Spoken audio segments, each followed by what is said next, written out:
Kuminsan po ang buhay ay pwedeng sobrang nakakapagod. Dumarating ang tao sa punto na parang gusto na niyang sumuko at sobra na ang nadaranas niyang mga hirap. Life can really be exhausting. In Elijah's life, as recorded in 1 Kings, sabi niya sa Panginoon, "I have had enough, Lord." He said, "Take my life." At si Elijah na ito, prophet, at hindi lang ba sa prophet, isa sa mga talagang kinikilala, sinasaluduhan natin, sapagkat napakadakila ng mga bagay ang ginawa ng Panginoon sa pamamagitan niya.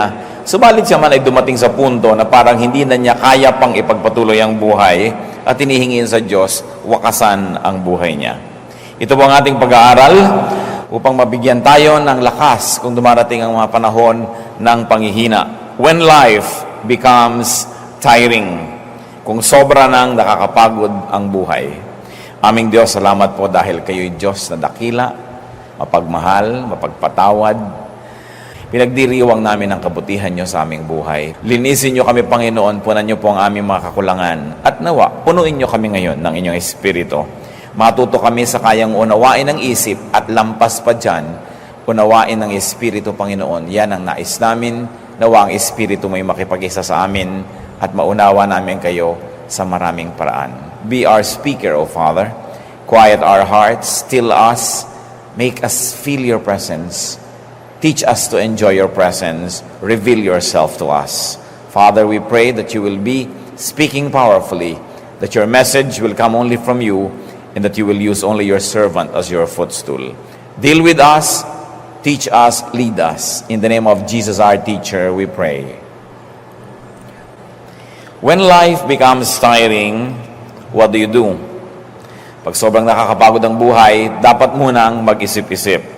And life can be made tiring by wear and tear, by sameness.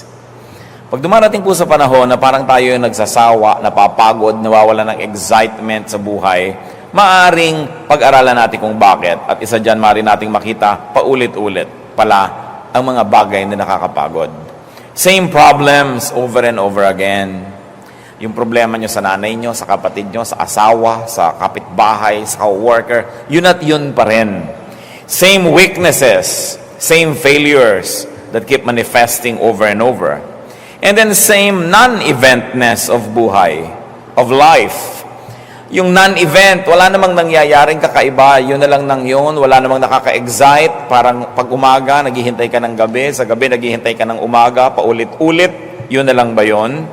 Same non-excitement, same boredom, and sometimes same meaninglessness. It can happen in our life. Probably our sorrow, our lack of energy can come from same thoughts, same fears, same doubts. Yung kinakatakutan natin 10 years ago, yung pa rin ngayon. Yung mga pinagdududahan natin noon, yun pa rin. At yung mga pinag-iisip natin noon, paraan ng pag-iisip, takbo ng ating isip, yun at yun pa rin. Therefore, there are the same patterns, same routine, and same mechanical existence that make life tedious. Nakakapagod ang paulit-ulit na wala namang bagong nangyayari. So, we must never forget that while life can be made tiring by sameness, the same life can be made exciting and stimulating by change. Kung sobra tayong napapagod sa buhay, mag-isip tayo, meron akong kailangang palitan. Sapagkat may himalang nangyayari pag merong napapalitan. If you don't like the sum total of what you are doing, change the equation. Kailangan palitin yung mga inilalagay na elemento. Ayaw nyo pa ng lasa ng inyong sinigang, palitan nyo ang sangkap, palitan nyo ang timpla, palitan ang proportion. Hindi pala maganda ang bunga ng nangyayari sa ating buhay, palitan ng ating mga itinatanim, ang ating mga pag-uugali. Matthew 18:3, the Lord said, "I tell you the truth, unless you change, you will never enter the kingdom of heaven." So here is a major idea coming from Jesus, clarifying the importance of change. A change of heart, a change of mind, a change of disposition, a change of the way people think. So, you want to get out of a tiring life and you want to continue to be vibrant and alive and excited, have variety. It is important to introduce variety in our lives. Newness, for instance, because God is not God of sameness. Pati ang kanyang mga kabutihan ay iniiba-iba niya. Lamentations 3:22 and 23, the Lord's compassions are new every morning. The Lord doesn't just recycle His old compassions. May bagong mukha, may bagong korte, may bagong kulay, may bagong hugis, may bagong tunog ang kanyang mga kabutihan sa atin. At araw-araw may bago. Sa ating pong buhay ba, may bago. If we have become creatures of habit, gagising kayo ng ganong oras, iinom kayo ng ganitong kape, maliligo kayo ng ganong kahaba, gagamit kayo ng ganitong sabon, at isusot nyo yung ganitong damit, at gagawin nyo yung ganitong bagay, araw-araw, linggo-linggo, buwan-buwan, hindi po katakataka kung mapagod tayo sa buhay, kahit wala namang dapat ikapagod. But God is God of variety. In fact, creation was replete with connotations of variety. Nung nilikha ng Diyos ang mundo, ang unang-unang bumulaga sa atin na isa sa mga katangian ng Diyos ay gusto niya maraming pagkakaiba-iba. Tao lang nga una nilikha taong ganun, pagkatapos mamaya pinatulog ulit, ginawang babae at lalaki para magkaroon ng pagkakaiba. Yun agad ang unang ginawa ng Panginoon sa kanyang creation, ang niyang ginawa na revision, nagkaroon ng change yung personality ng tao. Nagkaroon ng babae at lalaki. Genesis 1:11, let the land produce vegetation according to their various kinds. So hindi lang isang uri ng halaman, ang daming uri ng halaman. At sa magkakamag-anak na halaman, ang dami pang iba't ibang uri. Kaya kahit okra, hindi magkakamuka. Iba-iba pa ang pagka-okra, iba't iba pa ang pagka-bougainvillea, iba't iba pa ang pagkamangga. May manggang piko, may manggang kalabaw, may manggang Cambodian, mayroong kung ano-ano. Kasi ang gusto ng Diyos, iba-iba. Genesis 1:21, God created the great creatures of the sea and every living and moving thing with which the water teems, according to their kinds, and every winged bird according to its kind. So meron pang mga nilalang na nasa tubig, nasa lupa, nasa himpapawid, at meron pwedeng nasa himpapawid at lupa, nasa tubig at lupa, maraming mga variety. Genesis 1:25, God made the wild animals according to their kinds, the livestock according to their kinds, and all the creatures that move along the ground according to their kinds. So have many kinds. Kayo rin po sa buhay. Kumisan pati yung sapin sa kama, 10 taon na, yun na rin ang yun The same punda, the same everything. Tapos nagtataka pa kung bakit parang walang kulay ang buhay.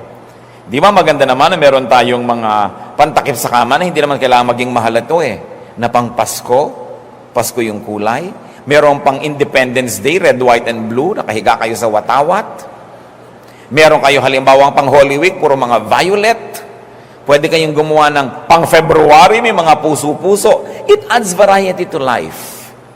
Pati mga timpla ng pagkain, yun na lang nang yun lagi ang timpla ng adobo, hindi mag-eksperimento ng iba. Yun ang platong kinakainan, samantala ang daming platong nakatago at tinitirhan lang ng mga gagamba. Have variety.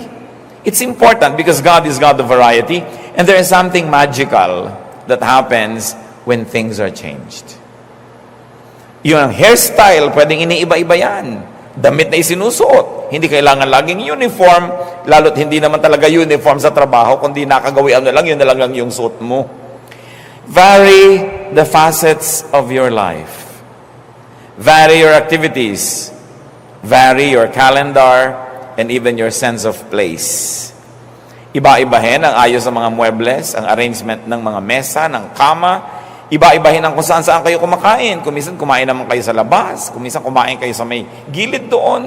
Kumain kung saan-saan. At kung kayo ay biniyayaan na may konting garden, may konting terrace, doon naman kayo mag-breakfast. Mapaiba-iba. Para naiiba ang takbo at pintig ng ating puso. Pati activities. Try something new. A person must never stop trying something new and making new friends. Lalong-lalot kung tayo nagkakaedad na, ang balita na lang na natatanggap natin tungkol sa ating mga classmate ng elementary, mga kaibigan natin sa ating hometown, na isa-isa na silang nangamamatay, di ba? So puro na lang lungkot yung may darating na news, may nalagas na naman, may namatay. Make new friends. Because as your old friends continue to graduate ahead of you, It's nice to make new friends. May panahon para sa bawat bagay. Maiksi ang buhay, subalit ito'y sapat na para maraming gawin ng tao sa loob ng isang panahon ng pagkabuhay. Ecclesiastes 3:1, there is a time for everything and a season for every activity under heaven. So may panahon para sa bawat gawain, sapat ang panahon. So that's important. So make life exciting by changing some things, by variety. Make life exciting by renewal. Ba't may nire-renew? Binabago. Sabi nga po sa 2 Corinthians 3:18, we are being transformed with ever-increasing glory. So even our spirituality is being transformed every time. It's never the same. It's never the same. Because you are never in the same place ever again. Kahit sinabi mong, ay, December 25, Pasko na naman, it is never the same. Kasi ang mundo po umiikot sa araw. Akala nyo ba, pagbalik na gano'n, nandun sa the same place, yung araw kasama pang umiikot yan ng buong Milky Way, kaya hindi tayo bumabalik sa the same route every time. It's really never the same. So bakit kailangan maging magkakamukha ang lahat? Kaya rin kung minsan sa spirituality, yung mga iba nawawala na ng gana, ito na lang ba? Kasi wala namang bago. Wala namang bagong verse na memorya at na pag-aaralan. Wala namang bagong doktrinang naririnig. At wala namang pagbabago ang attitude niya tungkol sa mga doktrina. Alam niyo po, yung mga paniniwala natin sa Panginoon, yung degree ng pagkaunawa natin sa Biblia, yung lalim, taas ng ating pagkaintindi dyan, paiba-iba yan. Hindi pwede na 5-10 years ago, yung stand nyo, ganun pa rin ngayon. Ibig sabihin, wala man lang nabago. Either you were already perfect 10 years ago, that's why you need not have to change up to now, or you really never even attempted to grow deeper. Hindi natin kayang ubusin ang Diyos. Hindi natin kayang ubusin ang kanyang karunungan, ang kanyang mga katuruan, kaya dapat lagi tayong may bagong pinag-aaralan, at huwag tayong matakot kuminsan na magpalit ng pananaw. Kasi nung una, childish pa lang tayo sa pananalig, bata pa lang tayo, ang alam lang natin kung anong sinasabi ng pastor, kung anong sinasabi ng teacher, kung anong sinasabi ng libro. But there comes a time when you must have a one-on-one with God and you begin to understand Him in a very personal way. That's why I encourage people to develop personal spirituality so that sky's the limit with the way how God would deal with you. Hindi kayo limited ng pulpit, hindi kayo limited ng theology, ng isang local church o ng isang Bible school, sapagkat ang lahat ng tao dapat may connection yan sa Diyos. At sino ang nakababatid ko anong pwedeng ipaalam sa atin ng Diyos na hindi pa niya ipinaalam sa iba? Napakaraming facets ang ating spirituality. That's why it need not be boring. Pero kung tuwing Pasko, kantata, tuwing Holy Week, 7 last words, siyempre, tuwing summer, may camp, tuwing ganito, may ganon, the same boring routine, even our spirituality and our religious life will become tiring. Kaya dapat paiba-iba yan, hindi pare-pareho lagi. Pag tinamad na tayo at nahirati na tayo sa mga nakaugalian lamang, nag-uumpisa na tayong kalawangin, at nawawala na ng sigla ang lahat ng aspeto ng ating buhay. So, renew your mind. And very especially because we're talking about life being tiring. Kung meron po tayong kasama ngayon, merong nakikinig ngayon, na nagsasabing sawang-sawa na ako sa buhay, pagod na ako sa buhay, isa lang ang gawin nyo, may iba ang lahat, renew your mind. Renew your thought. Renew your values and aspirations. Renew your position, your alignments, and things will change. Halimbawa, sawang-sawa na kayo sa ugali ng inyong asawa. Baguhin nyo naman ang pag-iisip nyo. Sabihin nyo, hindi siya magbago, babaguhin ko ang attitude ko sa kanya. Ayaw umuwi lagi, ginagabi na, so pababaunan ko nga ng hapunan. Diba? So sa umaga sa mo, honey, magbabaon ka Tupperware para makagabihin ka. Diba? Flashlight, ito, para hindi ka gabi. Ba't nyo ibahin ang attitude nyo, lalo sa mga bagay na hindi naman talaga magbago-bago, kayo magpatiwati-wari, magpasirko-sirko, ayaw magbago. Hindi kayo ang magbago ng pananaw. Pagka hindi siya ang nanibago, at siya ngayon nagpasirko-sirko sa pagkalito. Yung mga taong ayaw magbago sa ating buhay, anong gagawin ninyo? Magmumukmo kayo habang buhay? Baguhin nyo ang inyong attitude. If they won't change, well, you have the power not to change them, but to change your attitude. Then everything will change. Everything. Kung minsan kasi pinagpipilitan nating baguhin ang lahat sa ating paligid, kaya hirap na hirap tayo. Samantalang hindi naman nagbabago kahit anong gawin natin, edi mas madaling baguhin ang ating isip. Sabi sa Romans 12 verse 2, do not conform any longer to the pattern of this world, but be transformed by the renewing of your mind. Gusto nyong maiba? Ibahin ninyo ang takbo ng inyong pag-iisip. Then maiiba kayo. Kung dati na lang kayo laging nervyoso, di ba? Ibahin ninyo ang attitude nyo sa inyong kinakanervyosan. Pag nag-iisa na kayo, nervyosin kayo, ngayon sabi, wow, salamat, nag-iisa ko, walang abala, I can pray, I can sing, I can dance to the Lord. No? Pagka nag-aalala kayo, wala kayong kapera-pera, sabi, wow, walang mananakaw sa akin. Di ba? Sarap-sarap ng tulog ko. Walang malang kung alahas, makakapaglakad ako kahit saan ang walang alalahanin. Baguhin nyo lang yung pananaw, maraming maiiba.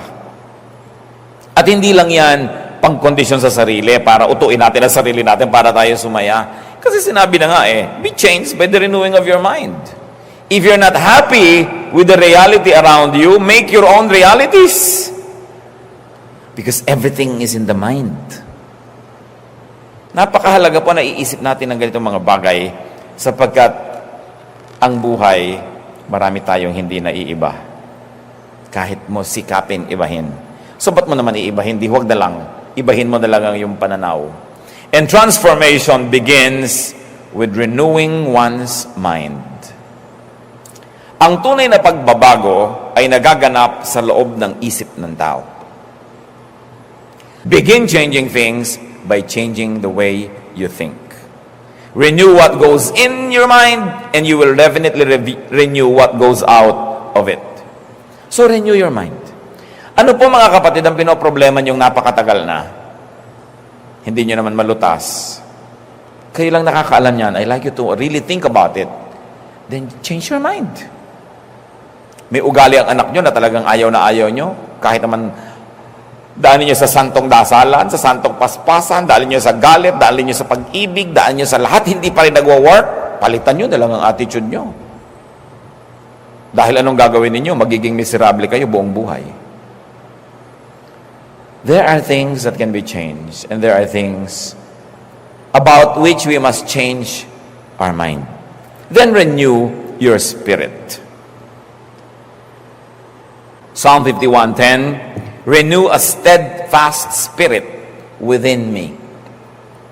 Isang malinaw na dalangin, pagbaguhin niyo po ang aking espiritu.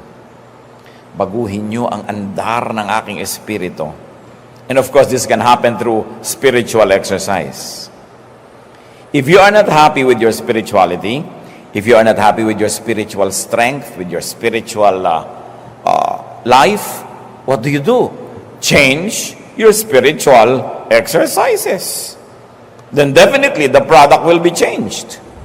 So change the pattern of your prayer, change the timing, change the place, change the way you study the Bible, change your schedules, change probably even the way you receive the Bible and its teachings, then definitely there will be a spiritual change in you.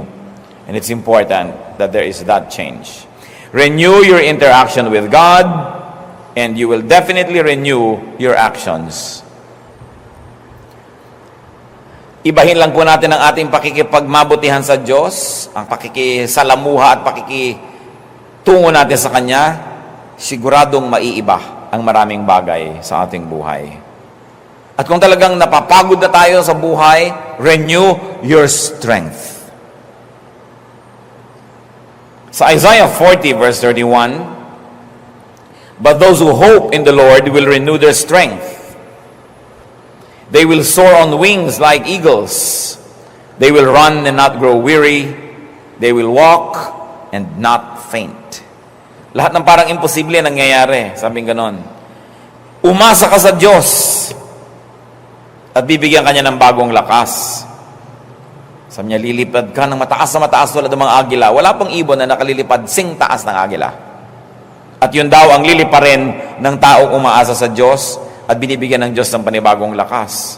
Tatakbo ka at hindi ka mapapagod at maglalakad ka ng walang tigil ng kalalakad at hindi ka manlulupaypay. Ibig sabihin, supernatural strength can be given by God to those who depend on Him for renewal. So kung nanghihina na tayo, humingi tayo sa Lord ng kalakasan muli. Pero hindi lang hingi ng hingi, ilagay ninyo ang inyong posisyon kung saan kayo dadaanan ng kanyang pagpapala. Halimbawa, umuulan, gusto nyong mabasa, pumunta kayo dun sa labas para kayo maulanan, tanggalin nyo ang payong at kapote para kayo maulanan. Kasi kahit gano'ng kalakas ng ulan, kung balot na balot din kayo, hindi rin kayo nabasa. Kahit gano'ng karaming ipamigay ang Panginoon na kapangyarihan, pagpapala at kalakasan, kung wala naman kayo sa pwesto para tanggapin yon, wala rin mangyayari. At paano tayo pumupwesto doon? Siyempre, isang buhay na kalugod-lugod sa Diyos, kaaya-aya. Sinusunod natin ang kanyang mga katuruan, ang kanyang mga utos, para maklaim naman natin ang kanyang mga pangako. Laging two-way street. Hindi pwedeng claim ka lang ng claim ng pangako ng Diyos, hindi ka naman tumutupad sa inyong usapan. So you do your part, God does His part, and you have a contract. You have a relationship. Renew your strength. Alam niyo po, kadalasan, pagod lang. Physical pagod lang ang marami. Kasi, sa kagustuhan nating kumita, sa kagustuhan nating maraming magawa, hindi na tayo nagpapahinga, hindi na tayo nagbabakasyon. Pag sinabi mo magbakasyon ka, magagalit pa sa'yo. Paano ako magbakasyon? Dami-dami na yung pangangailangan. Tingnan mo ang itsura mo. Kung hindi mo talaga kailangan ng bakasyon. So, kailangan ng tao nagbabakasyon, kailangan ng tao nagpapahinga. Sapagkat yun ang disenyo sa atin ng Diyos. Alam niyo po, maraming mga dramang bukid, tulog lang kailangan yan. O kaya, konting bakasyon, konting pasyal, naiiba ang maraming bagay. Sapagkat meron talagang himalang nangyayari sa isang isip na napapahinga. At ano po ang pahinga ng isip? Yung tigilan mo muna ng kaiisip yung iniisip mo at mag-isip ka ng iba naman. At yan po ang kailangang ibalik natin sa ating buhay. Yung pagbubulay-bulay, pagninilay-nilay, pagdidili-dili. Magtataka tayo bakit maraming matatanda nung araw ang tatalino kahit hindi sila masyadong nakarating sa mataas na formal education. No? Kasi, duyan sila ng duyan, ugoy ng ugoy sa silyon. Merong may effect sa tao. Yung uugay-ugoy ka, nare-relax kang ganun. Kahit sa mga sa psychiatry, yung inuugoy-ugoy kang ganun para medyo makawala yung iniisip mo at lumuwag-luwag ang iyong isip. Wala na sa mga bahay natin yung mga duyan-duyan at silyon-silyon. Wala na kasi tayong panahon na mag-isip. You know, the art of doing nothing is important. Kasi lagi nilang paggising, bukas na ang TV. Lalo yung may remote, ang daling buksan, ang daling maglipat. Nagluluto, may nadidinig na radyo, may nakasalpak na tugtog dito. So, hindi na napag-iisa yung ating isip. We must be silent enough every now and then so that we can hear our mind think. And so that we can hear the voice of God. Or we can just be silent and empty enough to receive refreshment, to receive inspiration, and to receive a touch from God. So, ibalik po natin yon. Hindi naman lahat ng tao ay may pribilehyo na maging maluwag ang bahay, magkaroon pa ng mga duyan-duyan, pero it's all in the mind. Kahit sa isang maliit na lugar, pwede kayong manahimik. Indulge in something you enjoy. Lagi na lang din tayo nagmamadaling maligo. Sa dami kasi nang nakapila doon sa banyo kumisan. Pero kung nag-enjoy kayong maligo ng matagal, mga alauna ng umaga, tulog na lahat ng tao, maligo kayo ng matagal. Diba? Indulge in something you like which is not really bad. Para yung lumalakas ang ating espiritu. Renew your strength. Renew your strength, and if you do that, you will definitely renew your activities and your capabilities. Kaya kahit ang mga opisina, nagbibigay po ng mga mandatory vacations to employees. Kasi alam nila, pagbalik niyan, may bagong ideya, fresh na naman. Hindi yung nandyan nga araw-araw, hindi uma-absent, pero nakasimangot naman, wala kasigla-sigla, at wala kakalatoy-latoy ang ginagawa sa buhay. So it is important to have a break. And ask God to renew His dealings with you. You can ask God. Even ask God to renew His revelation of Himself. Pwede naman natin hingin, Lord, magpakilala naman po kayo sa akin ng bago tungkol sa inyo. Yung hindi ko naman kayang ubusin ang pwedeng malaman tungkol sa inyo. So, teach me more. Open my eyes. Reveal yourself to me. Lamentations 5:21, Restore us to yourself, O Lord, that we may return. Renew our days as of old. So, ibalik niyo po yung mga dati, yung mga magagandang dealings nyo noon, pakiulit nyo naman. Ibalik nyo kami sa inyo, at kami na may makakabalik, para may panibago tayong relasyon, merong chapter 2, chapter 3 ng ating magandang pakikitungo sa isa't isa. Ask God to do that. And very importantly, renew your youth. Yung kabataan, renew your disposition and attitude. May attitude kasi tayo, matanda na ako, hindi na bagay sa akin yan. Sino naman ang may sabi? Pag hindi pinagbabawal ng Biblia, hindi naman masama. Meron kasi tayong mga impositions that we place and really enforce in our own lives. Na hindi ko pwedeng gawin yan, hindi ko pwedeng gawin yan. Siguro dapat tayong medyo mag-review ng ganyan mga bagay. If God doesn't prohibit it, it's not bad to do it. Makalaya-laya tayo. Napakaraming bakod na kumukulong sa espiritu ng tao. Kaya sikip na siya, at inis na, at hindi na siya makapamuhay nung talagang gusto niya mangyari. Mag-identify tayo mga kapatid kung ano yung mga bakod na hindi naman dapat nandyan. Mga, hindi ko to pwedeng gawin. Hindi, ayoko ng ganyang hairstyle kasi hindi pwede sa akin. Yung puro self-denial, samantalang hindi naman Diyos ang nagbabawal ng ganong mga bagay. Enjoy more freedoms in God. Enjoy life more. Sabi ni Lord sa John 10:10, I came that they might have life and have it to the full. Have it abundantly. And that is, of course, open to many, many applications. What it means to have an abundant and a full life. So renew your youth. Psalm 103 verses 2 and 5. Praise the Lord, O my soul, and forget not all His benefits, who satisfies your desires with good things, so that your youth is renewed like the eagles. Ginawa po dito na talinghanga yung agila sa pagbabagong anyo sa pagiging bata muli. Interestingly, ang mga eagles po ay talagang nag-iedad dyan ang talagang matanda. Humahaba talaga ang buhay ng mga agila. Huwag mo lang barilin at saltik-saltikin, at huwag mo lang kalbuhin yung gubat na tinitirhan niya. Hahaba ang kanyang buhay. Pero pag tumatanda na ang kanyang itsura, alam niyo po ba na nalulugo ng kanyang balat, ang kanyang balahibo? Sa oras na yun, parang ang pangit niya dahil kalbo at tanggal-tanggal, hindi pantay-pantay. At pagkatapos yung kanyang tuka, ay biglang parang lumuluma, parang ngipin na maluwag, at itutuka niya, tatanggal. Pero may tutubong bago. At pagkatapos may lalabas ang mga bagong balahibo. Pag nakita mo itong agila na to that was renewed, akala mo iba. Pero siya pa rin yun.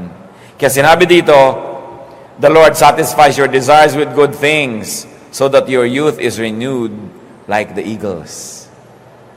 Kaya ginawa siya na example. Na pwedeng-pwede, na kahit may edad na tayo, magkaroon pa rin tayo ng anyo, ng lakas, sigla, pananabik sa buhay, na parang para lang sa mga bata.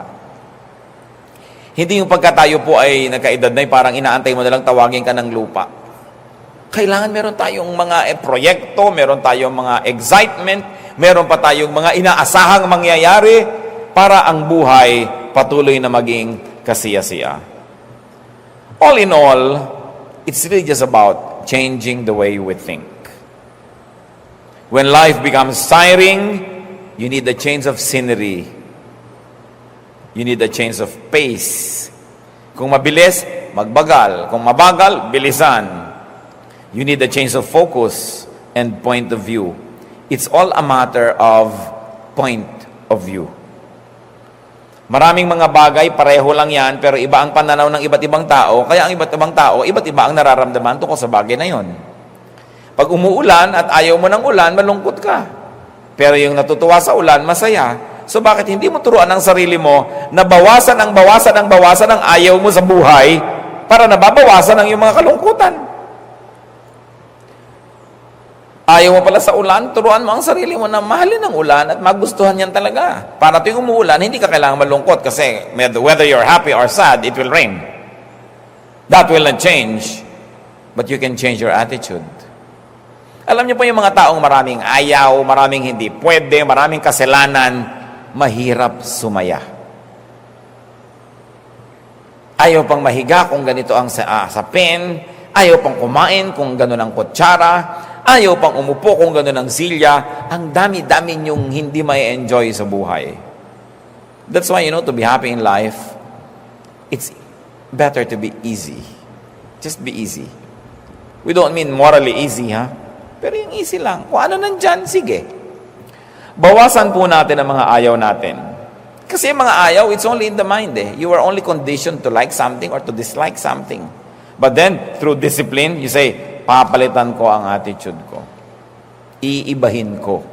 Lalong-lalo sa mga bagay na hindi ko naman kayang ibahin, ang iibahin ko na lang yung isip ko. Katulad ng traffic, you get caught in the traffic, ang daming tao umiinit ang ulo sobra sa traffic. What can you do? You say, wow, mabuti na lang, hindi kami mag-overspeed, walang mamamatay sa banggaan. No? Kasi alam nyo, ang daming namamatay sa banggaan at aksidente pag maluwag ang kalsada. At lalo't hindi naman kayo nagmamaneho, o di pwede, ang dami nyo pwedeng ibang gawin, mag-isip, manalangin. Ba't di kayo magdala ng ganchilyo? Diba? Kung anong magawa nyo sa buhay, ang dami mga tao nakakapagtaka, inuubos ang panahon sa pagiging inip, ang dami-daming pwedeng gawin, pwede kang may madalang magawa sa buhay. So, it's an attitude. If what exhausts you cannot be changed, just change your mind about it. Because God, anyway, is God of change. God can help you if you're tired. But you also have to see what you can do as a human being. See, change your scenery, change your pace and speed, change your attitude, and it's impossible not to be happier in life. Aming Diyos, kami po ay nagpapasuri sa inyo, lalong-lalo kami mga kasama kami ngayon na napapagod. Pagod na, paulit-ulit na problema, paulit-ulit na mga pahirap, paulit-ulit na mga bagay na hindi natuloy nagbibigay ng kasiyahan. Sa mga kapatid na nakalampas na dito't nakaraan na, salamat Panginoon sa iyong naging biyaya. Sa mga kapatid na ngayon ay dumaraan sa ganitong hirap, nawa Panginoon, maging pagpapala ang pagbubulay-bulay na ito, na matuto kaming palitan ng maraming bagay upang maiba ang wakas ng aming mga ginagawa. At Panginoon, kung darating pa sa ibang mga kapatid ang ganitong hirap sa buhay na parang wala nang kahulugan ng buhay at gusto nang bumaba at ayaw nang makisali pa, nawa ipaalala mo ang mga katuruang ito. Palakasin mo ang aming isip. At sa maraming mga kapatid, Panginoon, na hindi naman sila sobrang pagod, hindi naman gustong wakasan ang buhay, hindi naman pagod na pagod, ituro mo sa amin na maging matulungin sa aming mga kapatid, na magbukas ang aming mata, ang aming tainga, that we can be sensitive, probably to our own spouse, our own parent, our own child, our own brother or sister, friend, who may be suffering, who may be tired. Turuan mo kami, Panginoon, to minister to them so that we can become channels of blessings. Ituro mo sa amin, Panginoon, kung paano makakatulong sa mga lubos sa mga nabibigatan sa kanilang buhay. Magbulay-bulay tayo mga kapatid, manalangin ng taimtim at tahimik sa ating kinalalagyan, yumuko tayo sa presensya ng Diyos. Hilingin natin sa Kanya kung anong malinaw na mensahe para sa bawat isa sa atin. Sa mga kahirapan, ano ang pahirap sa buhay na pwede nating palitan? Oras sa pinalitan lang natin ang ating attitude. Paglinawin ng Panginoon ang ating isip at nang lalo pang lumaki ang posibilidad na magkaroon ng kahulugan, kasiyahan ang ating buhay. Kalooban ng Panginoon na tayo maging masaya, maging maayos ang ating buhay at maging makabuluhan.